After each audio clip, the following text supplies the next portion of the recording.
Hello everyone, जैसा कि मैंने पिछले क्लासेस में पढ़ाया हुआ है आपको डायरेक्ट डाई के इंट्रोडक्शन के बारे में, तो आज हम उस डायरेक्ट डाई को प्रैक्टिकली समझेंगे। जैसा कि आप जान रहे हैं कि जो हमारा डायरेक्ट डाई है, डायरेक्ट डाई के कुछ इंट्रोडक्शन के बारे में मैं बात कर लूँ तो डायरेक्ट डाई है, ये वाटर सोल्यूबल होता है। दूसरा इसको जो डायरेक्ट डाई है, डायरेक्ट डाई का दूसरा नाम होता है सब्सटेंटिव डाई। डायरेक्ट डाई को हम सब्सटेंटिव डाई के नाम से भी जानते हैं। तीसरी चीज़ ये है कि इसकी जो एफिनिटी होती है वो सेलुलोजिक फाइबर्स के साथ ज़्यादा बनती है, बट कभी कभी हम क्या करते हैं, फाइबर पर हम डायरेक्ट डाई को भी यूज़ कर सकते हैं।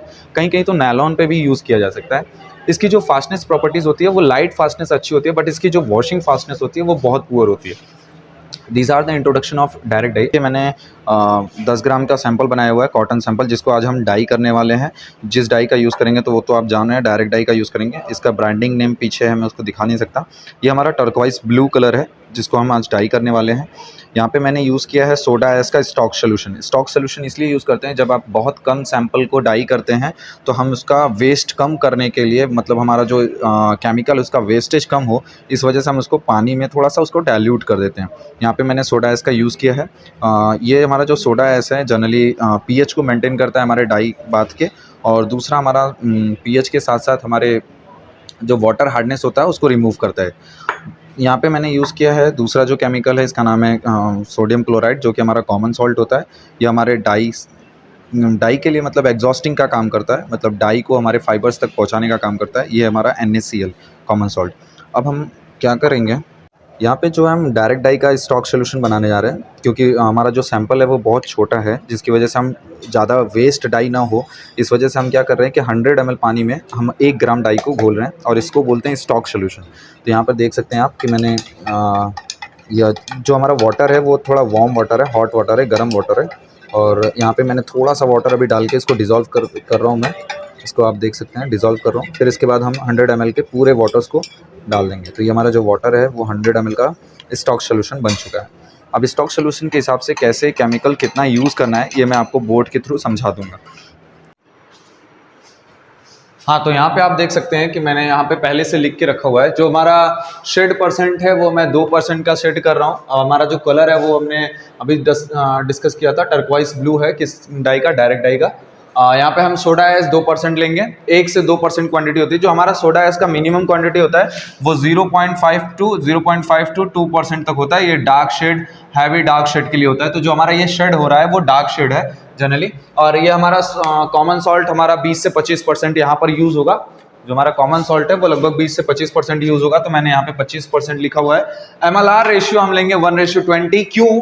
क्योंकि यहाँ पर हम यार नहीं यूज़ कर रहे हैं, इस वजह से हमारा जो MLR रेशियो होगा वो 1:20 होगा। तो अब हम बात करते हैं अमाउंट ऑफ केमिकल। ये फॉर्मूला अगर आपको पता होगा तो आप आसानी से कर सकते हो। अमाउंट ऑफ केमिकल, कितना केमिकल हमें यूज़ करना है, इसको देखिए ध्यान से समझिए। यहाँ पे लिखा हुआ है परसेंटेज ऑफ केमिकल यूज, कितने परसेंटेज हम यूज़ कर रहे हैं। दूसरा है percentage of stock solution. Stock solution हम जनरली इसलिए बनाते हैं क्योंकि हमारा जो केमिकल है या फिर डाई है वो वेस्टेज कम हो। जब वेस्टेज कम होगा, पहला रीजन है कि उसके वेस्टेज कम होंगे। हम क्या करते हैं कि मान लेते हैं कि 100 ml का वाटर है और उसमें हम 1 ग्राम डाल रहे हैं। कितना ग्राम डाल रहे हैं? 1 ग्राम डाल रहे हैं। तो ये जो परसेंटेज है इसका स्टॉक सोल्यूशन कितने का हो जाएगा? 1% का। अगर 100 ml का मेरे पास वाटर है और उसमें मैं 10 ग्राम डाल रहा हूँ तो इसका जो स्टॉक सोल्यूशन का परसेंटेज हो जाएगा वो कितना हो जाएगा? 10 ग्राम हो जाएगा। 100 ml के वाटर में अगर मैं इसको 100 ग्राम डाल रहा हूँ तो इसका जो परसेंटेज जाएगा वो कितना हो जाएगा? 100% हो जाएगा। Got it? तो ये चीज़ें समझ में आ जाएंगी तो अच्छे से आपको क्लियर हो जाएगा सारी चीज़ें जो भी हम यहाँ पर डिस्कस करने वाले हैं। आपको ये क्लियर होगा। मैंने पिछले वीडियो में सारी चीज़ें बताई हुई हैं, आप वहाँ पर वीडियो को भी जाकर चेकआउट कर सकते हैं, बट आप यहाँ पे भी देख लेंगे तो कोई बात नहीं। लिखा हुआ है मटेरियल, वेट ऑफ मटेरियल। जैसा कि हमने पहले डिस्कस किया कि जो हमारा कॉटन का मटेरियल है उसका जो वेट है वो कितना है? 10 ग्राम है। तो 10 ग्राम है तो पहले हम निकालते हैं अमाउंट ऑफ लिकर, कितने अमाउंट ऑफ पानी की जरूरत होगी। तो यहाँ पे लिखा हूँ मैंने अमाउंट ऑफ लिकर। लिकर कितना है?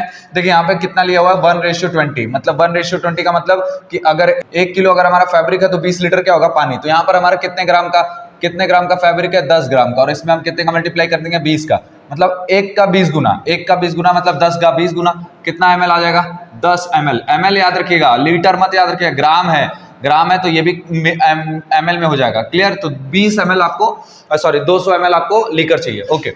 दूसरा हमारा जो है डाई, कितना डाई यूज होगा? तो डाई हम यूज करते हैं शेड के हिसाब से। डाई हमारा कितना जा रहा है? 2%। यहाँ पे शेड देखिए कितना जा रहा है? 2%। तो 2% यहाँ पे हो गया, 2% को हम लिख सकते हैं, ये 2% हो गया, क्लियर। और हमने जो यहाँ पे देखिए मैंने लिखा हुआ है परसेंटेज ऑफ केमिकल यूज्ड कितना है 2%, परसेंटेज ऑफ केमिकल यूज्ड हमने कितना लिखा 2%, परसेंटेज ऑफ स्टॉक सोल्यूशन। तो आपने देखा होगा कि मैंने क्या किया है कि 100 ml वाटर में मैंने 1 ग्राम डाई डाली है, तो इसका परसेंटेज कितना हो गया 1%। तो हम इसको लिख देंगे नीचे 1% into weight of material, weight of material कितना है भाई 10 ग्राम का, 10 ग्राम का वेट ऑफ मटेरियल। तो इसको हम सॉल्व करेंगे तो आ जाएगा 2, इसको आप लिख सकते हैं ना 2/1। देखिए परसेंटेज से ये परसेंटेज कैंसिल हो जाएगा, इंटू 10, तो कितना ml हो जाएगा हमारा 20 ml।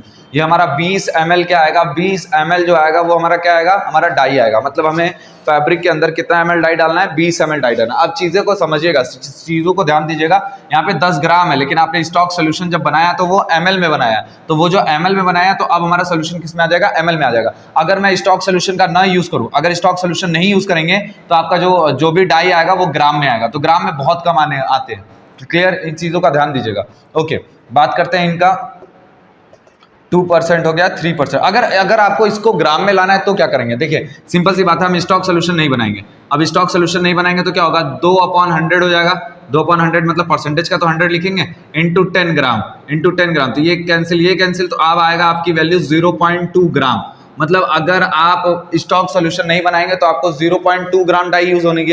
अब 0.2 ग्राम आप किस पर तौलेंगे, किस पर वेट करेंगे, इसलिए हम क्या करते हैं स्टॉक सोल्यूशन का यहाँ भी यूज करते हैं, क्योंकि अगर आपकी डाई की क्वांटिटी बहुत कम होती है तो आप स्टॉक सोल्यूशन बना लीजिए, सबसे बढ़िया काम। ओके, तीसरे ही बात करते हैं। तीसरा हमारा क्या यूज हो रहा है यहाँ पे, सोडा एस। तो सोडा एस यहाँ पर यूज हो रहा है आपका 2%। तो 2% के लिए हो गया 2% अपॉन जो हमने वहां पर सोडा एस यूज किया है उसका जो स्टॉक सोल्यूशन है, जो मैंने बॉटल में आपको सोडा एस दिखाया है उसका जो स्टॉक सोल्यूशन है वो 5% का स्टॉक सोल्यूशन। 5% का स्टॉक सोल्यूशन का मतलब कि हमने 100 ml के वाटर में 5 ग्राम सोडा एस मिलाया हुआ है। तो 5 ग्राम सोडा एस मिलाया हुआ है, तो इसका जो परसेंटेज हो जाएगा वो कितना हो जाएगा 5%। अब चीज़ों को ध्यान दीजिए, यहाँ पे जो सोडा एस है वो सोडा एस क्या कर रहा है, वाटर के हार्डनेस को रिमूव कर रहा है, हार्डनेस ऑफ वाटर को रिमूव करता है पहला। फिर इसके बाद हमारे पीएच को अल्कलाइन रखता है, पीएच मेंटेन करता है, अल्कलाइन मीडियम होगा तो अच्छे से डाई होगा। दूसरा, तीसरा, ये कहीं ना कहीं हमारा क्या करता है, डाइंग फिक्सिंग का भी काम करता है। डाइंग फिक्सिंग मतलब फिक्सिंग एजेंट, फिक्सिंग एजेंट मतलब कि हमारे डाई को फिक्स करता है, किसके अंदर, फाइबर के अंदर। उसको बोलता है कि भाई तुम डाई चले जाओ अंदर, फिक्स हो जाओ, फिर बाहर नहीं निकलने देता। ये तीनों काम हमारा कौन करता है, सोडा एस करता है। तो ठीक है, यहाँ पे लिख दिया मैंने 2%। फिर इसके बाद इसका जो स्टॉक सोल्यूशन है वो कितने परसेंट का मैंने बनाया, 5% into weight of material. Weight of material कितना है 10 ग्राम। तो आप यहाँ पे देख सकते हैं 2/5 इंटू 10। अब इसको मैं कैंसिल करूंगा तो 5 2 जा 10, 2 2 जा कितना आ जाएगा 4 ml। यहाँ पर हम जो हम अपना सोडा एस यूज कर रहे हैं वो कितना यूज कर रहे हैं 4 ml। 4 ml हम यहाँ पर सोडा एस को यूज कर रहे हैं। हम यहाँ पे जो सोडा एस है वहाँ पे 4 ml सोडा एस यूज कर रहे हैं। Okay, got it. करते हैं इसके कॉमन सॉल्ट की। तो कॉमन सॉल्ट हमारा एग्जॉस्टिंग एजेंट की तरह काम करता है। तो कॉमन सॉल्ट का जो रिक्वायर्ड अमाउंट आएगा वो कितना आएगा, देखिए जो हमारा कॉमन सॉल्ट है उसका रिक्वायर्ड अमाउंट मैंने लिया 25%। तो आप ले सकते हैं यहाँ पे 25% अपॉन और मैंने स्टॉक सोल्यूशन इसका जो बनाया वो 10% का स्टॉक सोल्यूशन बनाया इंटू 10 ग्राम। ओके, तो परसेंटेज से परसेंटेज कैंसिल हो जाएगा और 10 से ये 10 कैंसिल हो जाएगा, तो हमारा जो अमाउंट आएगा वो आएगा 25 ml। एक्चुअली मैं प्रैक्टिकल में मैंने 25 ml लिया है, बट मैंने उसको 20 ml बोला हुआ है, तो आधा पार्ट मतलब 20 ml मैंने बोला हुआ है, तो आधा पार्ट मैंने डाला था उसको। आधा पार्ट डालने के बाद उसमें बच गया था 10 ml। ये चीज़ें थी, तो उस मिस्टेक के लिए सॉरी। बट हमारा जो अमाउंट आया है वो हमारा 25 ml आया। अब इसके बाद प्रोसीजर देख लेते हैं कि किस तरीके से हम उसको प्रोसीज करते हैं। ओके, अब देख सकते हैं प्रोसीजर ऑफ डायरेक्ट डाई। ये मैंने अपने हिसाब से बनाया हुआ है। तो हर कंपनी अपना अपना प्रोसीजर अलग अलग बनाती है, हर इंडस्ट्री अपना अपना प्रोसीजर अलग अलग बनाती है। तो मैंने प्रैक्टिकल के हिसाब से ये सारी चीज़ें बनाई हुई हैं। तो सबसे पहले हम क्या करेंगे, 50 से 60 डिग्री सेल्सियस पे, 50 से 60 डिग्री के टेम्परेचर पे हम अपने पानी को गर्म कर लेंगे। जब पानी गर्म हो जाएगा फिर उसके बाद हम इंक्लूड करेंगे उसमें सोडा एस, जो भी हमारा required amount of soda S होगा उसको इंक्लूड करेंगे। टेम्परेचर देखिए सेम है, 50 से 60 डिग्री सेल्सियस पे ये काम होगा। तो हमारा जो सोडा एस है वो हम इंक्लूड करेंगे इसके अंदर। जो required amount of soda S होगा वो हम डाल देंगे। फिर required amount of soda S डालने के बाद हम उसमें डालेंगे डाई सोल्यूशन। जो हमारा सबसे पहला पार्ट हमारा सोडा एस है, दूसरा पार्ट हमारा डाई सोल्यूशन है। डाई सोल्यूशन डालने के बाद हमें क्या डालना होगा उसमें, मटेरियल इमर्स करना होगा। जो भी आप यार्न, फैब्रिक या फिर जो भी यूज कर रहे हैं फाइबर, उनको आपको इमर्स करना होगा, डालना पड़ेगा उस डाई सोल्यूशन में। तो डाई सोल्यूशन में फैब्रिक को या फाइबर को डालने के बाद उसको 5 मिनट तक उसमें चलाना है, या 5 मिनट तक आप उसमें घुमाते रहिए, मतलब चलाते रहिएगा कि हमारा जो डाई है वो इवनली डिस्ट्रीब्यूट हो जाए। फिर 5 मिनट बाद हम यूज़ करेंगे कॉमन सॉल्ट। क्या यूज़ करेंगे? Common salt. कॉमन सॉल्ट को हमें 2 पार्ट्स में डिवाइड करना है। कॉमन सॉल्ट हमारा जो 25% आया हुआ है, 25% आया हुआ है, मतलब जो हमारा कॉमन सॉल्ट 25 ml आया हुआ है, तो इसको हम 2 पार्ट्स में यूज़ करेंगे। तो पहले वाले में मैंने 15 ml यूज़ कर लिया था और दूसरे वाले में मैंने 10 ml यूज़ कर लिया था। तो आप आधा आधा भी करके यूज़ कर सकते हैं। मैंने 15 ml और 10 का यूज़ किया था।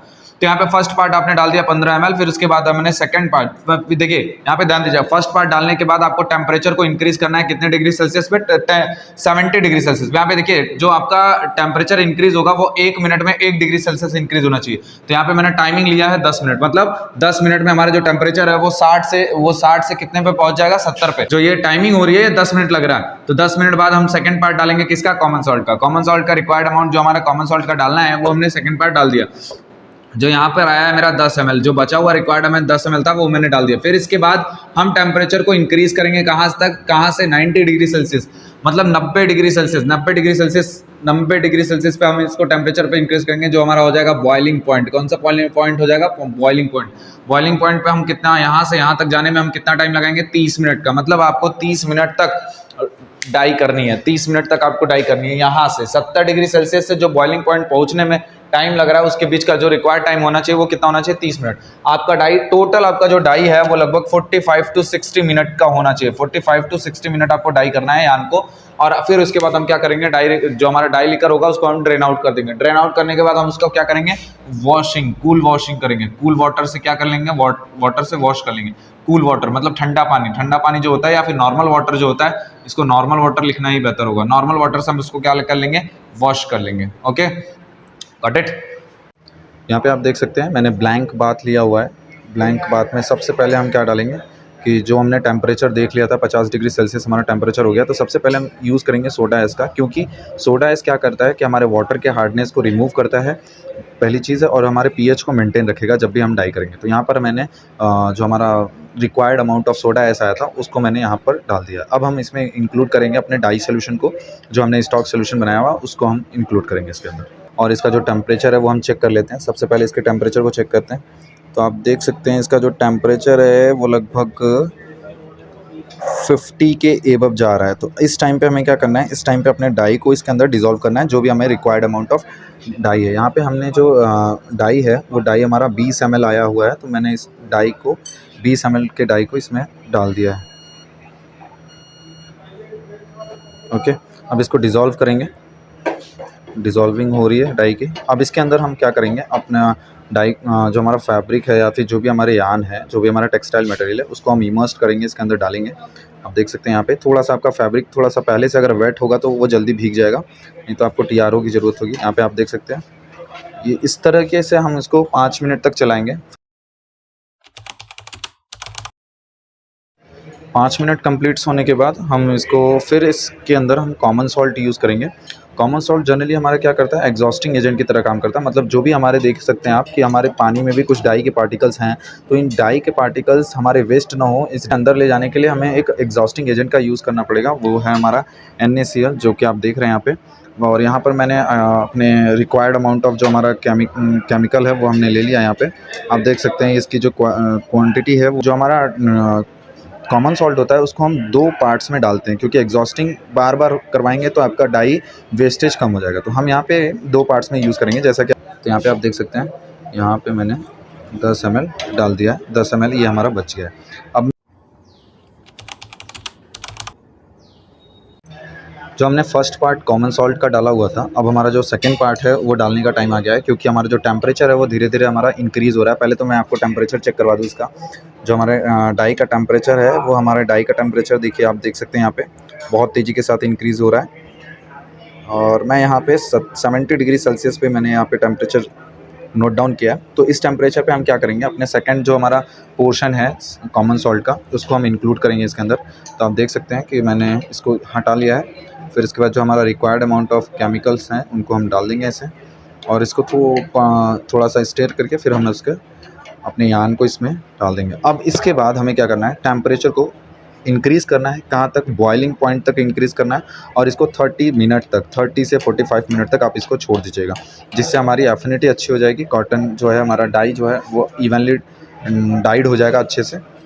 ओके, आप यहाँ पे देख सकते हैं कि हमने टेम्परेचर को जब इंक्रीज़ किया था, हमारा यहाँ पे हमारा जो टेम्परेचर है वो अच्छे से इंक्रीज़ हो रहा है। और यहाँ पे देखिए डाई बहुत अच्छे से हो चुकी है, फाइबर के अंदर पेनिट्रेट बहुत अच्छे से हो चुका है, आप यहाँ पे देख सकते हैं।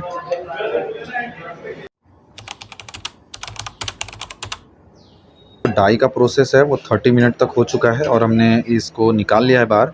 अब थोड़ा सा डाई के अंदर जो एग्जॉशन है वो देखिए कितना क्लियर पानी दिखाई दे रहा है आपको। जितना बढ़िया आपका डाई होगा एग्जॉशन परसेंटेज उतना ही ज़्यादा होगा और हमारा जो डाई है वो वेस्ट क्या होगा, कम होगा। आप देख सकते हैं यहाँ पे डाई की वेस्टेज बहुत कम है यहाँ पे। यहाँ पर देखिए हमने क्या किया है, डायरेक्ट डाई को कोल्ड वॉश कर रहे हैं और आप देख सकते हैं डाई की जो वॉशिंग फास्टनेस है वो बहुत ही ज़्यादा पुअर है। देख सकते हैं यहाँ पे इसके जो फास्टनेस प्रॉपर्टी आपको दिखाई दे रही होगी, वॉशिंग फास्टनेस इसकी अच्छी नहीं है। अगर आपने इसको बहुत ज़्यादा वॉश कर लिया तो ये पूरी तरीके से डल हो जाता है इसका शेड। ये है हमारा जो डाई हमने किया है यार्न को, इसका जो परसेंटेज है वो है 2%। बाकी सारा कैलकुलेशन मैंने बोर्ड पे समझा दिया है, आपको क्लियर हो गया होगा। ओके, थैंक यू, जय हिंद।